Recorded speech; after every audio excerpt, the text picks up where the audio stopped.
Hello everybody, this is Moses from Out There Gardens, and this is episode 180 of Gardening Without Edits.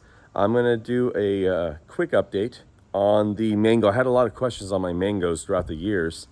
It's over 3 years in the ground, 2 of them, and I'll say a little backstory. I think I mentioned in older videos as well when I was planting them, but I'll say a little backstory what's going on with them. It's good and bad news, but I'll mention it right now. Let me flip the camera around.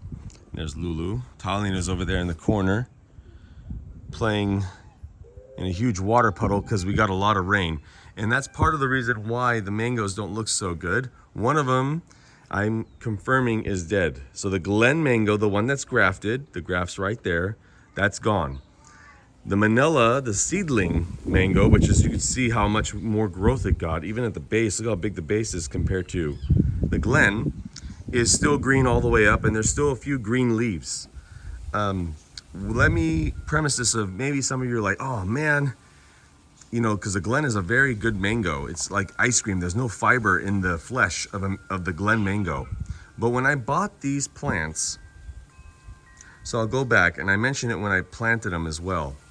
When I bought these plants, when I took them out of the pot, the root ball was only the size of a baseball. It was like this much. That's all the root ball was. It was all just loose soil in the pot. And I went to myself, I knew I should have waited a couple months before I planted them. And I didn't. And I knew that they would struggle for that reason. But they took off that first year. They took off. What you're looking at now is this crazy weather. Like right now it's 48 degrees, midday, 48 degrees. It almost snowed here. It snowed 25 years ago. It's raining like crazy. These things are getting drowned out. This is meant to be in loose soil, not, you know, this. I am transforming my soil with wood chip mulching and grass clippings and everything, but it still has a lot of clay way down deep now, but it still has clay, so it's going to hold water. Mangoes don't like that. Citrus doesn't like that either. But I've been working on those spots for 10 years now. This area has only been a couple years I've been working on. The edge of the fence I've been working on for a long time because I don't want to rot out the new fence by standing water. Regardless, so the water is affecting it, the cold wind is affecting it. No matter if I had heat almost every night to provide heat here to stay warm, it didn't like it. So that means it really didn't like the lot of water, the flooding. It's basically sitting in a bowl of soup. For 2 weeks, 3 weeks now, I don't know how long it's been raining, and more rains to come and snow. But the good news is, I'm gonna keep it here and see if it still grows, but when I do a scratch test all the way in the bottom, you could start seeing tan color. You don't see bright green. When you do a scratch test all the way down on the Manila mango, you could see bright green. You could even see bright green in the limbs, see? See how the limb's still bright green? You can still see green leaves, some here and there. And there's some more green leaves in these bunches on the other side. But I think these limbs are dead. That's fine, as long as the base is still alive. I'm gonna keep any of the leaves on because I don't know, maybe any of the green color here is still trying to produce food for the tree. So even though it looks bad, it's still not crunchy, it's still flexible. So I'm gonna keep it the way it is. And I've been putting weekly now, fish and seaweed on the bottom and the base.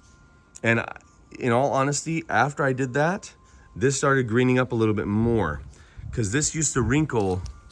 You see those wrinkles right here? That's the first sign of a problem. Let me see. Let's see if we can do macro. No? You see those wrinkles in this limb? That's not a good sign. Even though it looks green, it's not a good sign. So let's see if I can do a fresh scratch test. Let's see. See, it's still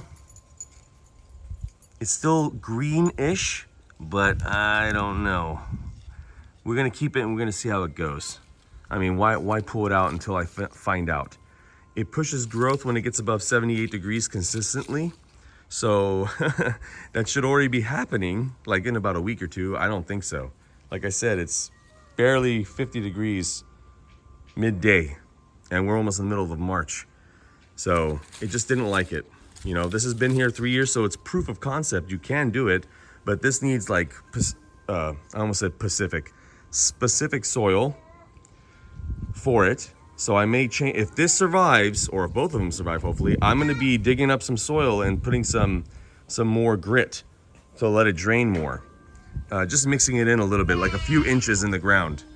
And maybe, you see, I can't put a greenhouse around this thing. One, I don't have the space, and two, before those heavy rains came, or every one of those heavy rains, it was like 30-mile-per-hour winds or more. I don't know how fast it was going.